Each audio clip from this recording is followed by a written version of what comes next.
할렐루야. 새생명교회 주일 2부 예배 오신 여러분들 예수님의 이름으로 환영합니다. 오늘 예배 가운데도 큰 영광 나타내실 우리 주님을 기대하면서 온 마음과 뜻과 정성을 다해 찬양으로 고백하며 나아가겠습니다. 나 이제 주님의 새 생명 얻은 몸, 옛 것은 지나고 새 사람이로다. 그 생명 내 맘에 강같이 흐르고 그 사랑 내게서 해같이 빛난다.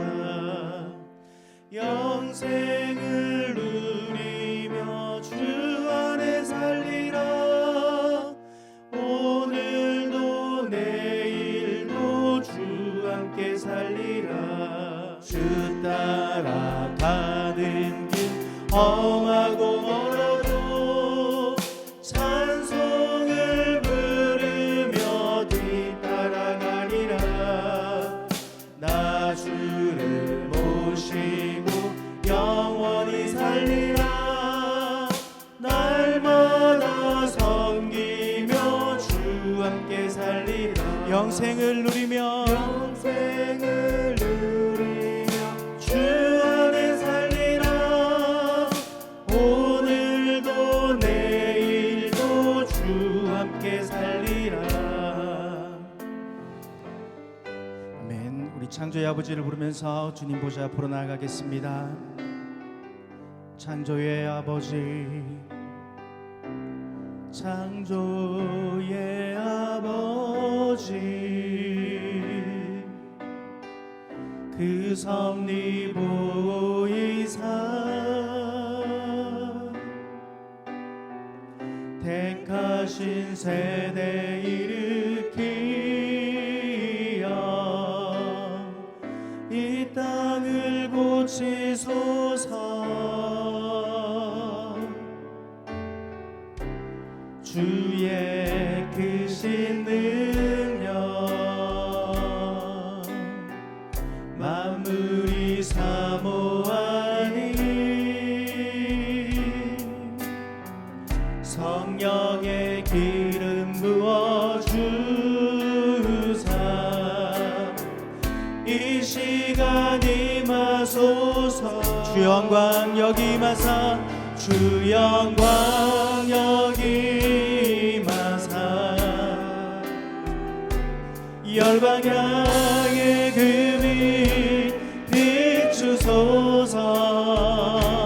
주의 얼굴 구할 때 주의 은혜 머무소서. 주의 은혜 머무소서. 열방의 통치자 열방의 통치자 세상이 보리라. 신실한 주의 약속으로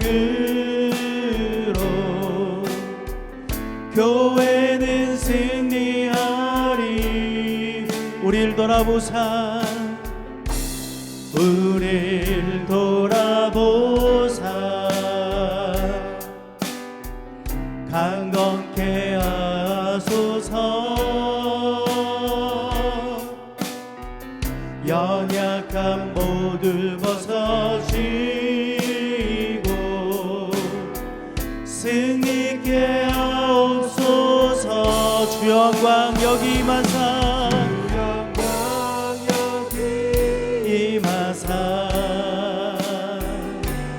열방향의 금이 비추소서. 주의 얼굴 구할 때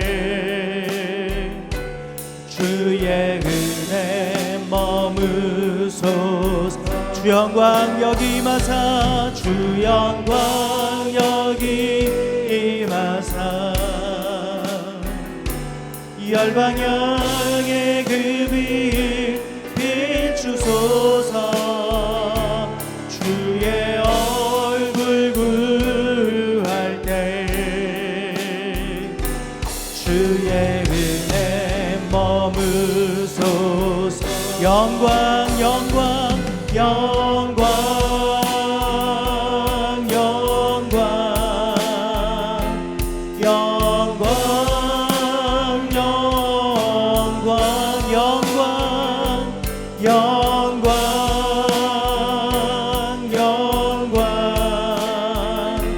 영광 영광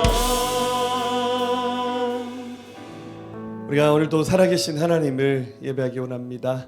우리 현장에서 또 온라인으로 예배하신 모든 분들 최선을 다해서 하나님께 아름답게 예배할 수 있기를 소망합니다. 우리 온라인 예배 되신 분들 화면 좀 켜주시고 그러면서 같이 예배하겠습니다.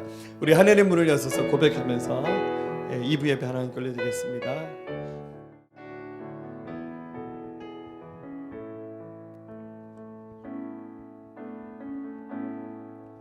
하늘의 문을 여소서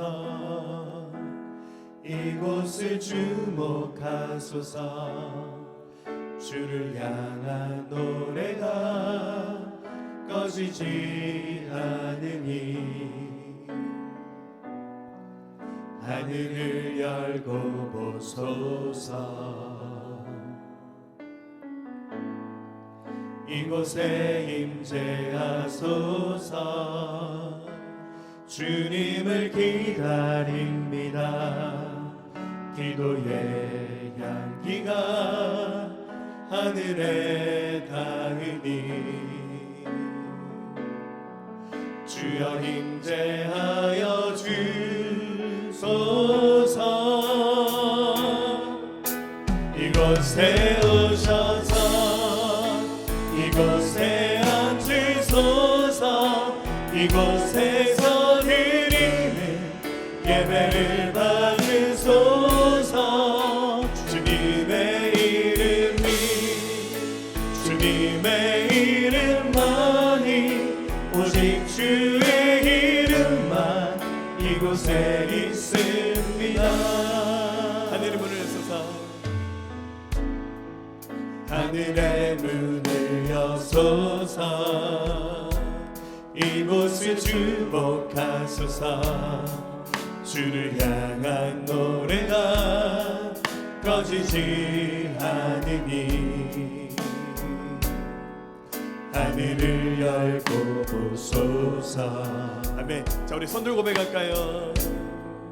이곳에 임재하소서 주님을 기다립니다. 기도의 향기가 하늘에 닿으니 주여 임재하여 주소서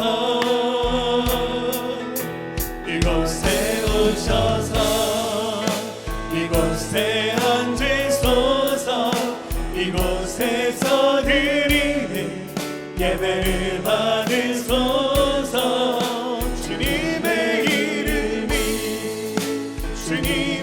이름만이 오직 주의 이름만 이곳에 있습니다.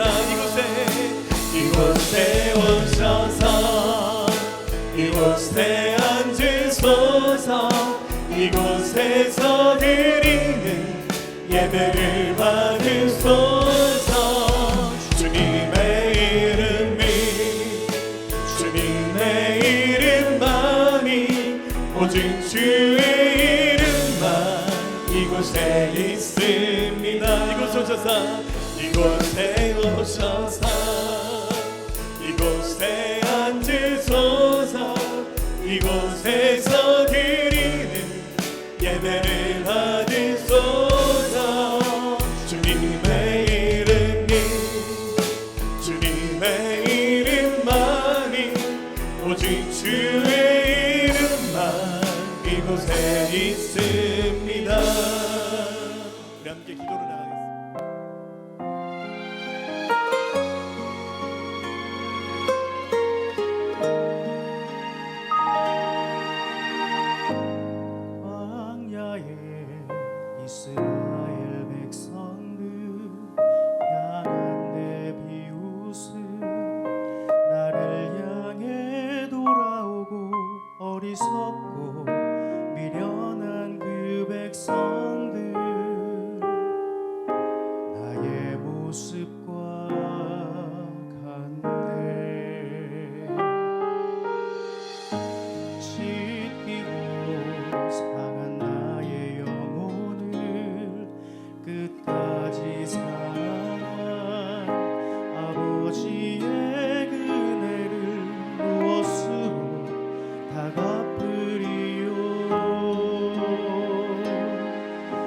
생명 다해 주 노래하리라.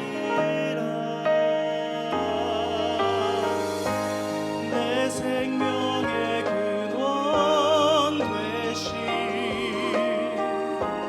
나의 삶의 이유 되신 내 모든 것 나의 전부 아버지 나 다시 일어섭니다. 어리석고 미련한 나 믿음 없어 실패한 나 그런 나를 안아주시는 아버지 나 찬양합니다.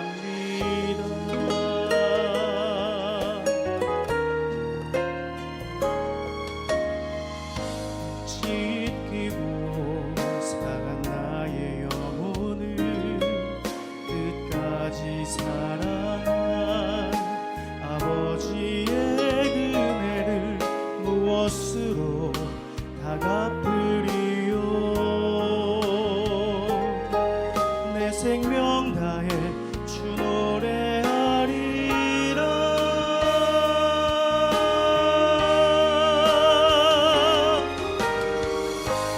내 생명의 근원 되신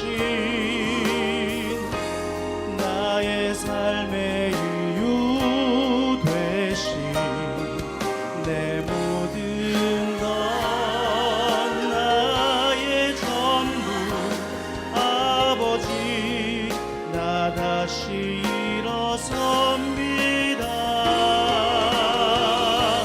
어리석고 미련한 나 믿음 없어 실패한 나 그런 나를 안아주시는 아버지 나 사랑합니다. 내 생명의 근원 되신 나의 삶의 이유 되신 내 모든 것 나의 전부 아버지 나 사랑합니다.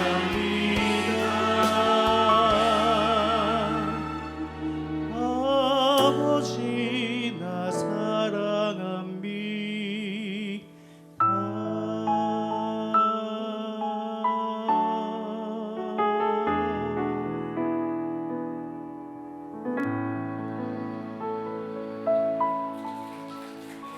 할렐루야. 네, 오늘도 우리 하나님께서 은혜 주시는 주일 되기를 주의 이름으로 축복합니다. 야고보서 말씀 여러분과 함께 나누고 있습니다. 오늘 10번째 말씀, 인내로 승리하는 삶이라는 제목으로 함께 은혜 나누도록 하겠습니다. 우리는 마지막 시대를 살아가고 있습니다. 이 야고보서의 5장 말씀이 야고보서의 끝장입니다. 이 5장에 이르기까지 우리가 지금까지 좀 다양한 주제의 말씀들 나누면서 가장 핵심적인 한 가지 말씀 나눴습니다. 그것은 바로 행함이 있는 믿음에 관한 말씀이었습니다. 이 행함이 있는 믿음에 대해서 제가 이렇게 표현하기를 경건한 신앙이다 이렇게 소개하면서 각가지 주제 말씀을 나눴는데 이제 5장이 마지막 장입니다. 이번 주와 다음 주 이어서 이 야고보서 전체에서 나눴던 말씀을 한번 총정리하는 시간들을 한번 가져보도록 하겠습니다. 자, 이 야고보서라는 성경에 근거화되는 바탕 정신이 있습니다. 그게 바로 마지막 시대입니다. 여러분, 지금 우리가 살고 있는 시대가 정말 많은 성경학자들이 성경을 보면서 또 정말 기도하는 사람들은 다 느낍니다. 정말 마지막 시대로 가고 있구나. 특별히 여러분들 마지막 시대에 세계 곳곳에서 전쟁이 일어나고 있고요. 또 지금 우리가 당하고 있는 코로나와 같은 예상치 못했던 전염병들이 창궐하고 있고, 그리고 또 많은 재난들이 일어나고 있습니다.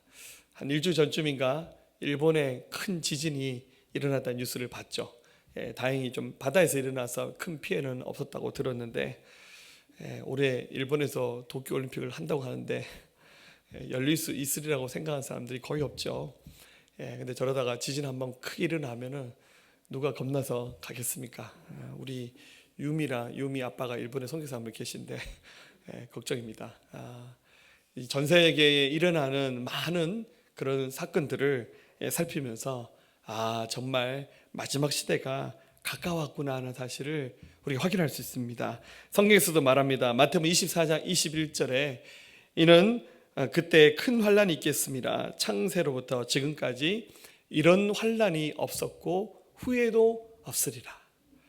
한 번도 경험해 보지 못했던 엄청난 환란이 이 마지막 시대에 일어날 것에 대해서 성경은 이미 말씀하셨어요. 지금 우리는 그 맛보기를 지금 하고 있어요. 맛보기만 하는데도 엄청나죠. 특히 코로나가 우리 삶의 그 모든 패턴들을 바꿔놓는 엄청난 일들을 만들어내고 있습니다. 그래서 이 마지막 시대를 살아가는 사람들은 이 시대를 잘 읽을 수 있는 영적인 안목이 필요합니다. 그것을 제가 시대 정신이다 이렇게 표현하면서 여러 번 소개를 드렸어요. 그래서 역사를 읽을 수 있어야 되고 어떤 영적인 흐름의 결을 이렇게 분별할 수 있는 그런 마음이 필요합니다. 그래서 특별히 우리를 미혹하게 만드는 거짓의 역사 앞에 흔들리지 않고 중심을 잘 잡을 수 있어야 돼요. 마태복음 24장에서 예언하기를 23절 24절 우리 한번 같이 읽어볼까요? 그때 사람이 너에게 말하되 보라 그리스도가 여기 있다 혹은 저기 있다 해도 믿지 말라. 거짓 그리스도들과 거짓 선지자들 일어나 큰 표적과 기사를 보여 할 수만 있으면 택하신 자들도 미혹하리라.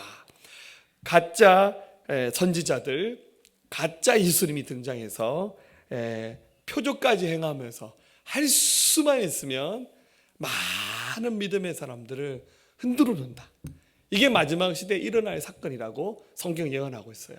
그래서 우리 예수 믿는 사람들이 이 마지막 시대를 읽으면서 시대 정신을 무장하지 않으면 큰일 납니다. 정말 정신을 바짝 차려야 됩니다.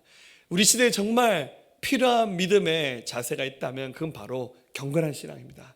이 경건한 신앙도 조금 더 단수를 높여서 빛나는 경건한 신앙의 태도를 가지고 우리 시대에 하나님께서 기뻐하신 일들을 우리가 함께 감당할 수 있었으면 좋겠습니다. 할렐루야. 특별히 마지막 시대에 우리가 지금 당하고 있는 고난은 코로나라고 하는 전염병입니다. 한 1년 됐죠. 작년 1월 달부터 본격적으로 코로나가 우리나라에 확산되기 시작했는 것 같은데, 지난 1년 동안 우리 대한민국 국민들의 삶이 굉장히 많이 바뀌었습니다. 이제는 뭐 마스크 안 끼고 살아가는 삶은 상상할 수 없습니다. 저는 대중 목욕탕 좀 잘 안 가는 편인데 목욕탕에서도 마스크 끼고 있다면서요. 참 안 가고 말지, 그죠? 참 목욕탕에서 죄송합니다 다 벗고 마스크만 끼고 참 사람들의 생활 풍습이 굉장히 달라지고 있어요. 애들이 운동장에서 체육하면서 마스크 낀답니다. 사실 야외에서 운동하면서 이 감염될 가능성은 거의 없는데 또 안 지킬 수도 없으니까 참 힘든 거예요. 여러분 예배 시간에 마스크 끼고 통성 기도하려니까 미치겠죠.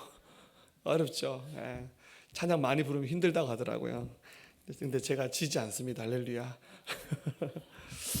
코로나가 많은 것을 바꿔놨는데 이제 온라인 예배가 이제 주를 이루게 됐습니다.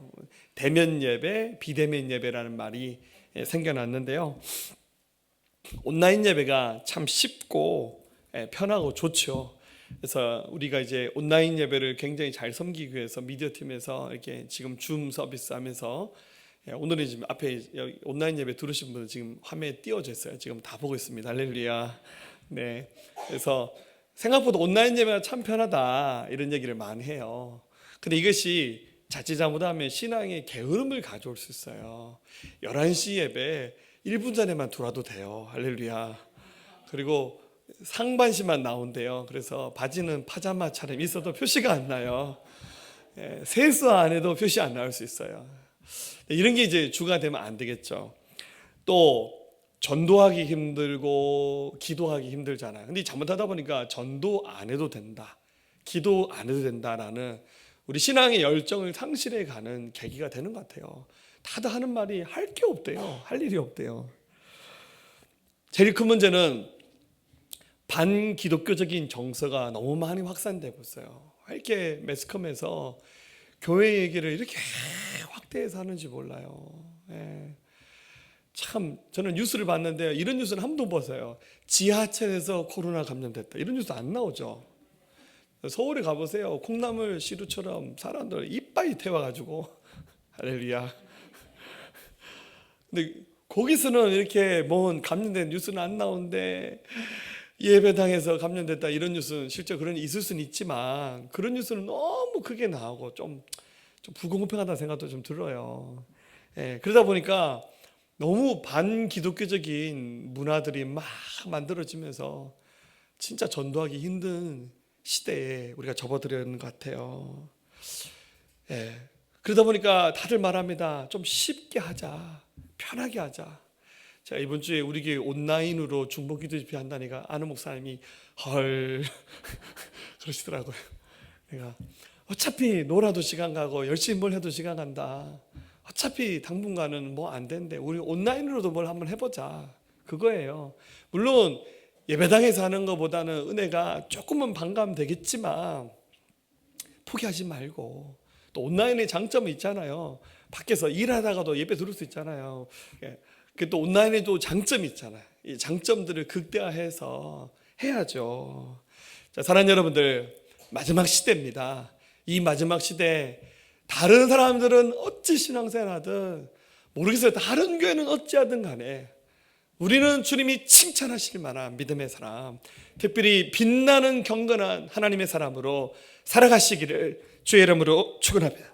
오늘 이 5장 말씀은 우리 앞부분에서 두 가지 경건한 신앙인이 가져야 될 덕목을 얘기하고 있습니다. 첫 번째는 좀 부담스러운 얘기입니다. 사악한 부자들에 대한 경고의 말씀을 주시고 있습니다. 자, 마지막 시대에 우리가 정말로 조심해야 될 부분이 있습니다.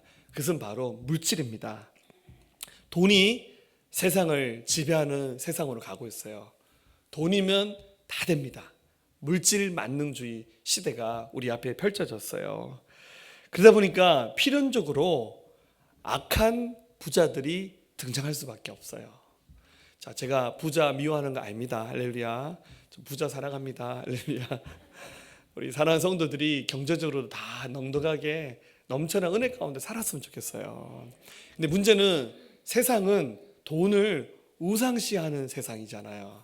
그러다 보니까 사악한 부자들이 등장할 것에 대해서 오늘 성경 얘기하고 있습니다. 그래서 사악한 부자는 경건하지 못한 가짜 믿음을 가진 사람들을 이렇게 사악한 부자다 이렇게 표현을 하고 있습니다. 자, 그러면 도대체 어떤 부자였기 때문에 악한 부자라고 이렇게 성경을 표현하고 있을까요? 자, 4절 말씀을 읽어보면 같이 읽어볼까요? 보라, 너희 밭에서 추수한 품꾼에게 주지 아니한 삭이 소리 지르며 그 추수한 자의 우는 소리가 만군의 주의 귀에 들렸느니라. 자, 부자가 밭에서 뭔가 그 소출을 만드는 일을 할 때 품꾼들을 들여서 일을 시켰어요. 품꾼이란 말은 매일 싹을 받는 일용직을 말하죠. 요즘으로 좀 고급진 언어로 말하면 비정규직, 이렇게 좀 가난한 서민 이런 사람을 말하는 거예요. 그러면 그날 일했으면 그날 일했는 대가를 줘야죠. 그런데 어떤 이유인지 이 부자가 품꾼들에게 싹을 안 주는 거예요. 부자에게 그 돈은 굉장히 작은 돈입니다. 그러나 서민에게 하루에 그 받아야 될 대가는 하루 생활비 전부가 될 수도 있어요. 반드시 챙겨줘야 돼요.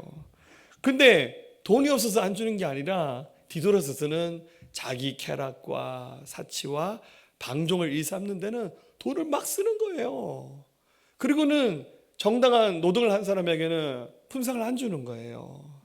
자, 5절 6절 보면 너희가 땅에서 사치하고 방종하여 사륙의 날에 너희 마음을 살찌게 하였도다. 너희는 의인을 정죄하고 죽였으나 그는 너에게 대항하지 아니하였느니라. 즉 가난한 사람의 형편을 살피지 않고 자기 살만 찌우고 자기 재산을 늘려가는 일에만 관심 있는 거예요. 성경은 마지막 시대에 이런 사악한 부자들이 등장할 것에 대해서 말씀하고 있습니다. 자, 여러분들, 우리는 이런 부자가 될 것 같으면 차라리 부자 안 되는 게 나아요. 왜냐하면 엄중한 주님의 심판이 있기 때문이에요. 할 수만 있다면 주님이 기뻐하시는 선한 부자가 돼야 돼요. 유명한 코미디언 중에 코피 퍼신이라는 사람이 있었는데, 이분이 굉장히 재미있는 일을 한 가지 했어요. 자기 몸에다가 이렇게 지폐를 더덕더덕 붙였어요. 수십 장, 수백 장을 붙였어요. 떼기 쉽게. 달러를 붙였죠. 1달러, 10달러, 100달러. 100달러면 좀 큽니다. 우리도 한 12만 원 좀 되잖아요. 그리고는 피켓을 들고는 필요한 만큼 가져가세요. 이렇게 했대요. 지나가는 사람들이 보면서 저게 뭔가 그냥 가져가라는 거예요. 사람들이 반신반의 가져가서 이거 정말 떼서 가져가야 되냐니까 가져가라는 거예요. 근데 의외로요, 돈 많은 부자들이 와서는 지폐를 떼가더래요. 한 장만 떼가면 좋은데 말끔히 차려입은 정정한 남자가 지폐를 한 수십 장 떼가더래요. 그리고는 명품 백을 들었던 어떤 여자분이 등장했는데, 이게 무슨 베네통인지 뭔지 모르겠지만 와서는 지폐 수십 장을 떼서 가더래요. 물었대요.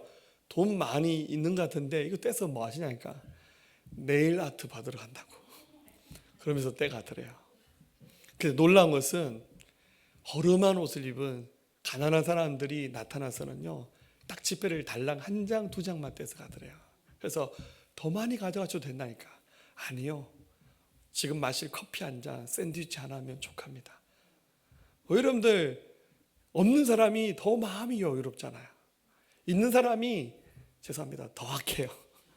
이게 마지막 시대에 일어날 일들에 대한 예언의 말씀입니다. 네, 이런 사람들에게 오늘 성경은 말하길 하나님의 심판이 있다라는 말씀을 하시고 있습니다. 1절 말씀인데요. 들으라 부한자들아, 너에게 이 말 고생으로 말미암아 울고 통곡하라. 2절 너희 재물은 썩었고 너희 옷은 좀 먹었으며, 3절 너희 금과 은은 녹이 슬었으니 이 녹이 너희에게 증거가 되며 불같이 너희 살을 먹으리라. 너희가 말세에 재물을 쌓아두다. 이런 사악한 부자들 향해서 재물이 썩고 옷이 좀 먹었고 심지어 금과 은이 녹슨다는 거예요. 여러분, 금과 은은 녹슬지 않습니다. 제가 한번 녹이 쓴 금은을 찾아달라고 부탁을 했는데 없대요. 가만 생각해보니까 금과 은은 녹이 안 쓰는 거구나. 근데 성경은 말하기를 부자가 가진 금과 은을 하나님이 녹슬게 하시겠다는 거예요.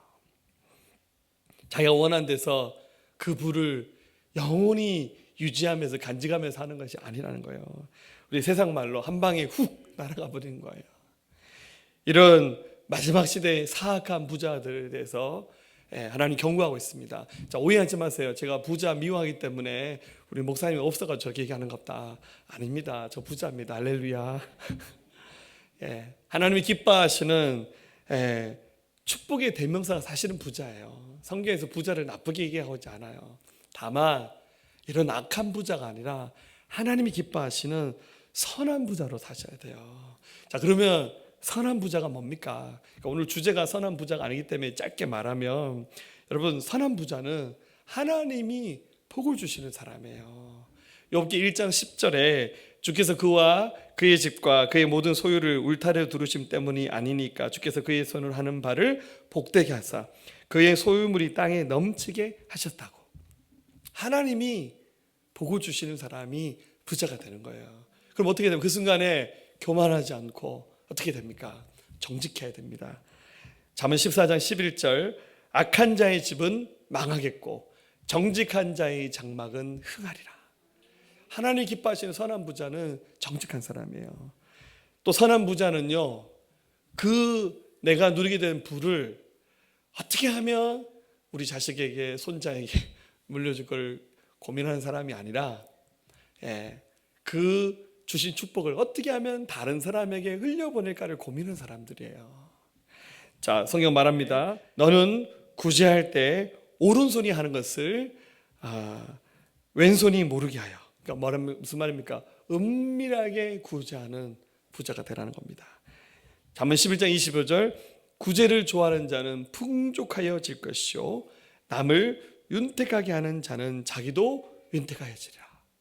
구제하면 인간적으로 계산하면 마이너스잖아요. 내가 쓰기에도 부족한데 뭔 구제를 합니까? 이렇게 계산할 수 있잖아요. 근데 하나님의 법은 그게 아니라는 거야. 구제하면 할수록 흘려보내면 보낼수록 하나님이 남게 하십니다. 할렐루야. 우리 새생명교회 자랑거리가 있습니다. 우리 교회 이제 올해 10주년이잖아요. 올 7월달 10주년 기대하시라. 우리 교회는 지금까지 성경금을 받아본 적이 없어요. 보통 교회 개척하면 목사님들이 그래요. 새생명교회 성경금 좀 보내줄까? 저한테도 많이 물어봐요. 근데 제가 과감하게 아니요, 저희 성경금 안 받습니다. 우리 지방에서도 교회 개척하면 한 달에 10만 원씩, 많으면 한 30만 원씩 월 이렇게 성교비를 줘요. 근데 우리 지방의 목사님들은 제가 좀 부자로 보이는가 봐요. 잘 안 물어보더라고요. 새생명교회 필요 없지? 아, 예. 저희는 개척하는 날부터 우리 선교하자. 저희는 우리 예배당이 없었던 시절에도 우리도 새빵살이 임대 건물에 있을 때도 저희는 계속 성경은 보냈어요. 정말 우리 임대비보다 더 많이 보내고 어떤 데는 제 사례비보다 더 많이 나가고 인간적 계산하면 그거 저축하고 계산하면 우리 더 남는 거잖아요. 가끔씩 예산 짤 때마다 우리 집사님들이 꾹 참고 얘기는 안 하세요. 목사님 성교비 줄입시다 이런 얘기를 하고 싶은데 참는 것 같아요. 그래서 우리가 힘들어도 성교합시다. 그렇기 때문에 하나님이 우리를 붙잡으셨고 채워주셨던 것 같아요. 여러분, 교회는 저축하는 곳 아닙니다. 교회가 뭐 재산을 수십억 저축해서 뭐 할 겁니까?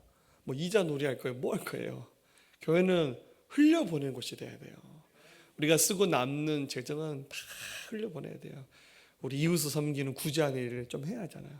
좀 많이 했으면 좋겠어요. 우리 막 이 지역의 아이들 막 장학금 팍팍 주고 막 다음 이런 거 한번 만들었으면 좋겠어요. 우리 교회 52주 예배 안 빠진 애들 4년 대학 장학금 책임진다. 할렐루야. 얼마나 좋아요. 막 째짜기 하지 말고 전액 장학금. 할렐루야. 중보기도 집회 한 번도 안 빠지고 온 애들 장학금 준다. 이런 거 얼마나 좋아요. 할렐루야. 다 올라. 할렐루야. 교회는 이렇게 구제하는 일에 앞장서야 되고 우리 예수 믿는 하나님의 사람들이 선한 부자가 되어서 그 일을 감당해야 됩니다. 성경 말합니다. 로마서 12장 8절 혹 위로하는 자면 위로하는 일로 구제한 자는 성실함으로 다스린 자는 부지런함으로 긍휼을 베푸는 자는 즐거움으로 할 것이라. 즐거움으로 함께 나눠주는 선한 부자 되시기를 바랍니다.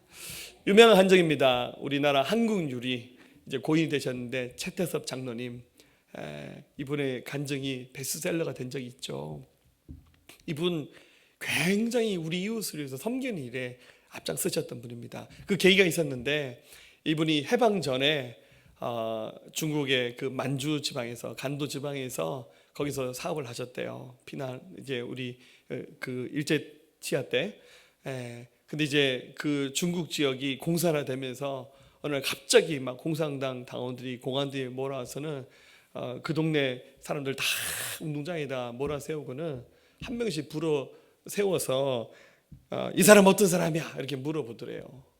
그래서 그 자리에서 사람들이 죽여야 돼요 이렇게 말하면 그 자리에서 총살해서 죽여버렸대요. 인민재판한 거예요. 뭐 우리 흔히 말하는 뭐 부르주아들을 죽이고 뭐 이런 거죠. 자기 차례가 됐대요. 끌려가서 앞에 세웠는데 그 꼬간이 말하기를 이 사람은 어떤 사람이야 물어보더래요. 그래서 눈을 감았대요. 이제 끝났구나. 아무도 대답 안 하더래요. 그래서 운전자 한편에 있는 어떤 중국 사람 한 사람 말하기를 이 사람은요, 이분은 우리가 어려울 때 우리 아이들 학교도 병원에도 보내주면서 우리를 도와주신 분이에요. 그러니까 이분은 살려줬으면 좋겠어요. 이렇게 얘기하더래요. 그러니까 그곳에서 맞아요. 저분이 우리 집도 도와줬어요. 우리 집도 도와줬어요. 그랬더니만은 공안이 이분을 안 죽이더래요. 살아났어요. 나중에 해방되고 한국전쟁 끝나고 난 다음에 우리 남한으로 내려와서 이분이 한국 도자기 그 사업을 하시면서 늘 했던 말이 나는 부자 되려고 한 이유가 딱 하나라고. 그것을 통해서 우리 회사 일하는 직원들 부자 되게 하고 섬기고 우리 가난한 이웃을 도우는 것이 내가 돈을 버는 이유입니다. 정말 자기 전 재산을 사유 환원하시면서 그렇게 사셨어요. 얼마나 아름답습니까? 여러분, 경건한 신앙 말로 하는 거 아닙니다. 내가 뭐 능력이 있다, 뭐 엄청난 걸 경험했다. 물론 그런 체험과 그런 애가 있으면 좋죠. 실제로 삶을 통해서 보여주는 악한 부자가 아니라 선한 부자로 하나님 영광 돌리시기를 주의 이름으로 축원합니다. 두 번째입니다. 우리 마지막 시대에 경건한 믿음의 사람들에게는 인내가 필요합니다. 우리 인내하는 경건한 믿음의 사람이 되어야 됩니다. 인내는 경건한 신앙의 꽃이죠. 특별히 오늘 말씀 서두에 말했듯이 우리가 사는 시대가 마지막이잖아요. 예수님 오실 날이 가까워지고 있어요. 주의 강림이 가깝습니다. 오늘 말씀도 말합니다. 8절에 주의 강림이 가깝다. 야, 예수님 오실 날 가깝다. 정신 차려라, 그 말이에요. 딴짓할 틈이 없어요. 좀 고난이 찾아오고 어려움 찾아와도 아유, 주님 오실 날이 다가왔는데 뭐 한 번 더 참지 뭐, 더 견디지 뭐, 이런 태도로 우리가 믿음 생활을 해야 돼요. 우리의 경건한 신앙의 틀을 흔들어 놓을 만한 상황이 생길 때마다 주님 날이 가까웠잖아, 나팔 소리 들릴 날이 멀지 않았어, 우리 한 번만 더 참자. 그게 경건한 신앙의 사람의 태도 아닙니까?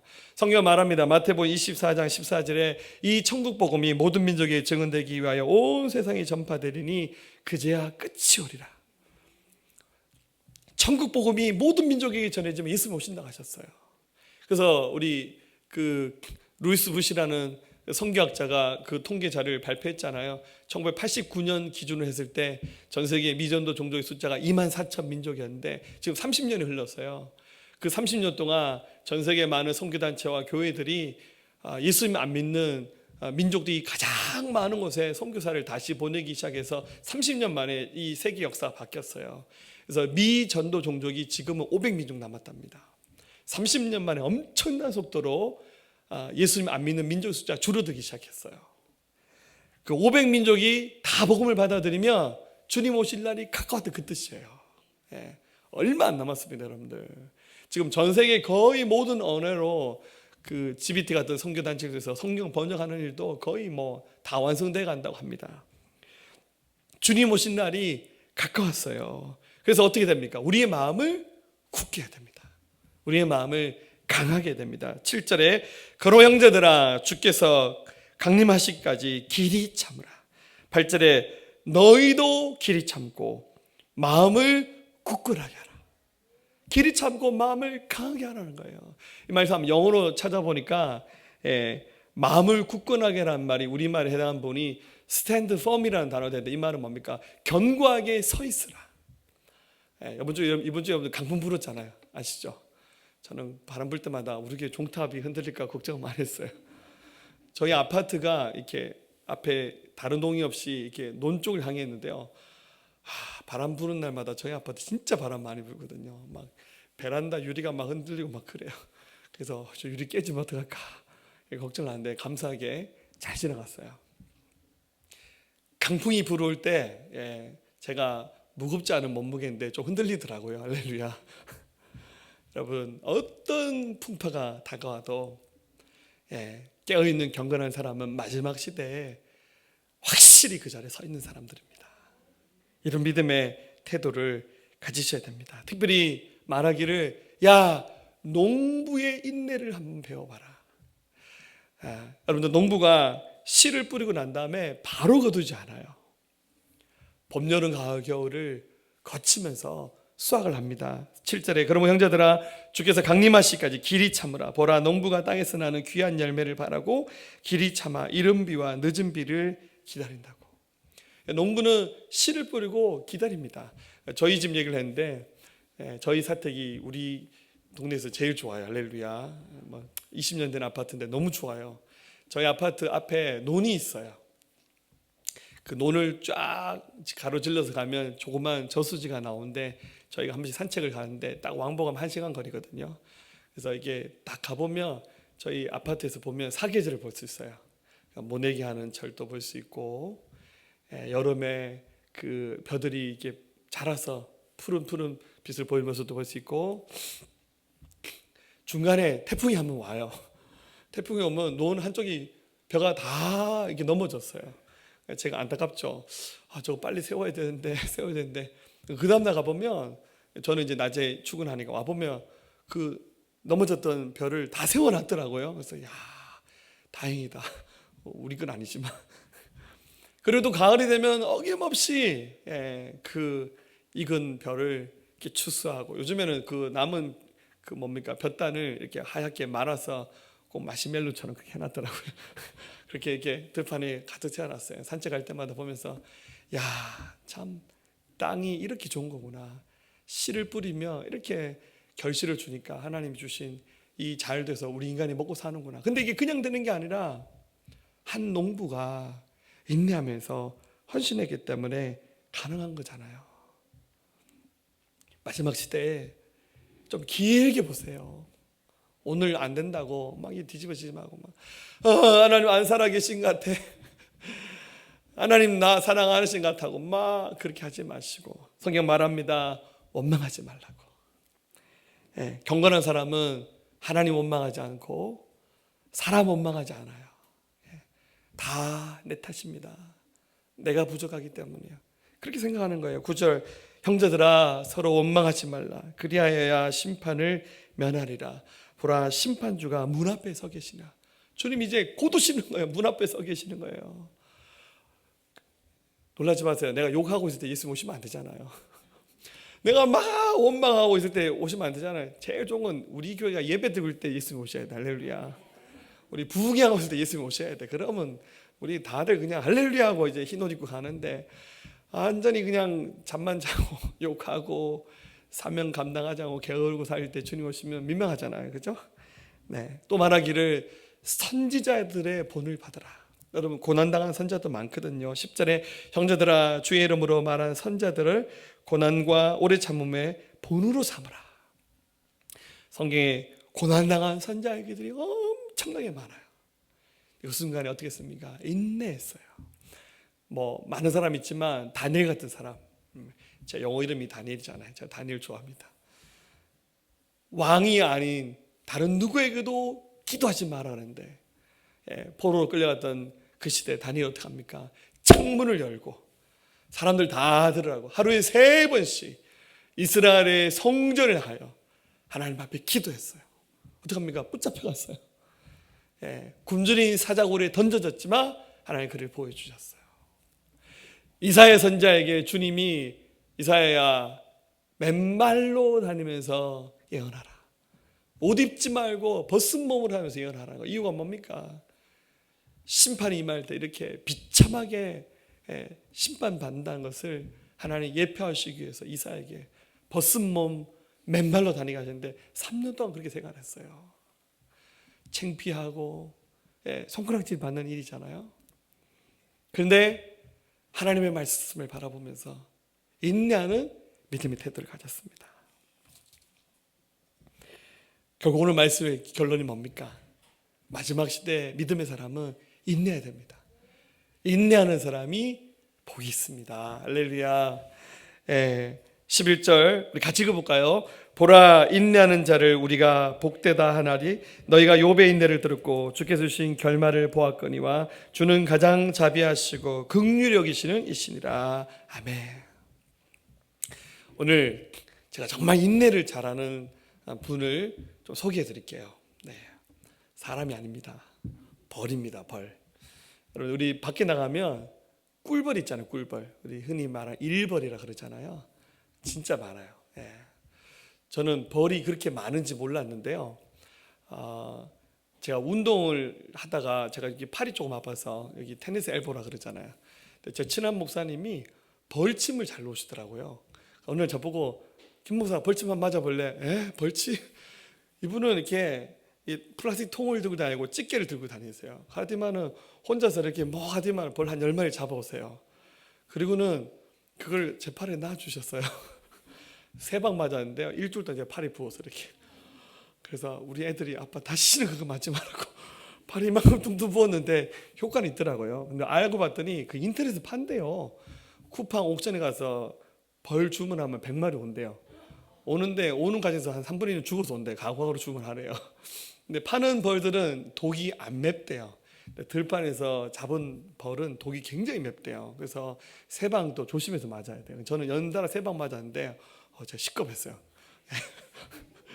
근데 그게 지천에 깔려있는 평범한 벌인데요, 우리가 벌이 부지런하다고 알잖아요. 근데요, 벌이 굉장히 인내하는 곤충입니다. 어떠냐면 벌이 꿀을 채취하잖아요. 꿀 100g을 채취하기 위해서 벌이 얼마나 노력을 많이 하냐면 100g을 채취하기 위해서는 이 벌이 꽃을 12,000개 꽃봉오리에 들어갔다 나와야 100g을 채취할 수 있대요.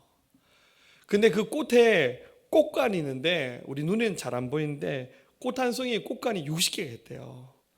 그래서 100g의 꿀을 채취하려면 벌이 72만 번을 들어가서 그걸 빨아들어야 100g을 먹을 수 있대요. 여러분들 꿀 먹다가 흘리시면 큰일 납니다. 벌의 원신을 기억하셔야 돼요. 죄송합니다. 근데 그 벌이 움직이는 양을 계산하면 여러분들 벌이 태어나서 얼마 못 살다 죽거든요. 제가 기간이 잘 모르겠다. 유경지 선생한테 물어봐야겠어요. 예. 일벌이 평생 동안 움직이는 양이, 놀라지 마세요, 지구 3바퀴를 도는 분량이랍니다. 지구 3바퀴를 돈답니다. 벌이 하루에 벌통에 있다가 나가서 일하는 횟수가 하루에 10번 평균. 한 번 나가서 들어가는 꽃봉오리가 400개. 하루에 4,000개의 꽃봉오리를 찾아서 일을 한답니다. 그래서 하루에 움직이는 거리가 12km랍니다. 요만한 벌이, 제가 잡아서 여기 침 맞았는데 얼마나 미안한지. 이런 작은 곤충도 이렇게 부지런하면서 인내하면서 이렇게 날개짓 할 때 얼마나 아플까요? 피곤하고. 우리의 그 인내하고는 비교가 안 되는 것 같아요. 사랑하는 여러분들, 정말 마지막 시대에 들어왔어요. 그래도 지금 우린 좀 선방하고 있어요. 우리가 이렇게 코로나 때문에 좀 교회가 좀 위협을 당하긴 하지만, 그렇다고 해서 여러분들 교회 다니는 사람을 잡아서 경찰에 끌고 가고 그 정도의 우리가 핍박을 받지는 않잖아요. 그죠? 우리가 좀 어려움이 있지만, 그러나 앞으로 정말 더 마지막 시대를 향한 속도가 가속화되기 시작하면 정말 이 세상이 어찌 흘러갈지 몰라요. 정말 적그리스도가 전 세계를 장악했을 때 성경에 나오잖아요. 예수 믿는 사람들이 핍박을 당하고 666표를 받지 않으면 매매가 금지된다 했으니까 우리 예수 믿는 사람은 지구촌 전체에서 왕따를 당할지도 몰라요. 어마어마 핍박의 시대에 접어들 수 있고, 계시록에는 그보다 더 큰 지구상에 사는 사람의 3분의 1이 재난으로 목숨을 잃어버리게 되고, 이 바다의 3분의 1이 피피스로 바뀐다는 그런 예언의 말씀도 있잖아요. 어마어마한 역사들이 마지막 시대에 일어나고 있습니다. 어떻게 하시겠습니까? 편하게 쉽게 살아가는 길을 선택하겠습니까? 오늘 본문에 나온 말씀처럼 사악한 부자가 돼서 너미야 곤난당하는데 죽든지 말든지 니 알아서 해라, 나는 부자 돼야겠다 하고 자기 사리사욕만 채우는 일에 초점을 맞춰진 그런 삶을 사시겠습니까? 성경 말합니다. 얼마 남지 않았다. 깨어있으라.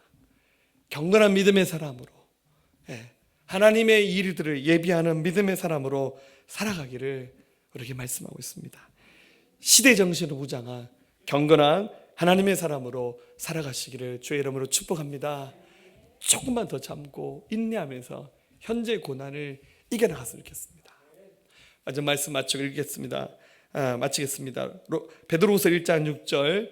그러므로 너희가 더욱 힘써 너희 믿음의 덕의 지식을, 지식의 절제를, 절제의 인내를, 인내의 경건을, 경건의 형제 우애를, 형제 우애의 사랑을 따라. 하나님의 말씀대로 마지막 시대에 빛나는 경건한 믿음의 사람으로 승리하시는 하나님의 사람으로 살아가시기를 주의 이름으로 축원합니다. 우리 함께 찬송하실까요? 내게 허락하신 시련을 통해, 내게 허락하신 시련을 통해 나의 믿음 더욱 강하게 자라나고 험한 산과 골짜기 지나는 동안 주께 더 가까이 나를 이끄시네. 내가 겪는 시험이 어렵고 힘겨워도 내 주님보다 크지 않네. 내 앞에 바다가 갈라지지 않으면 주가 나로 바다 위 걷게 하리. 나는 믿네. 주의 능력으로 내 삶 새롭게 되리. 나는 믿네. 주의 능력으로 담대히 나가리라. 주와 함께 싸워 승리하리라. 날마다 믿음으로 나 살아가리. 내게 허락하신 시련을 통해 나의 믿음 더욱 강하게 자라나고 험한 산과 골짜기 지나는 동안 주께 더 가까이 나를 이끄시. 자, 우리 손 들고 고백합시다. 내가 겪는 시험이 어렵고 힘겨워 내 주님보다 크지 않네. 내 주님보다 크지 않네. 내 앞에 바다가 갈라지지 않으면 주가 나로 바다 위 걷게 하리. 나는 믿네. 주의 능력으로 내 삶 새롭게 되리. 나는 믿네. 주의 능력으로 담대히 나가리라. 주와 함께 싸워 승리하리라. 날마다 믿음으로 나 살아가. 나는 믿네. 나는 믿네. 주의 능력으로 내 삶 새롭게 되리. 나는 믿네. 주의 능력으로 담대히 나가리라. 주와 함께 싸워 승리하리라. 날마다 믿음으로 나 살아가리. 아멘. 하나님 감사합니다.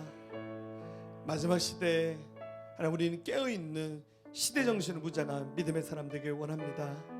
하나님 세상은 물질을 신처럼 섬기는 세상입니다.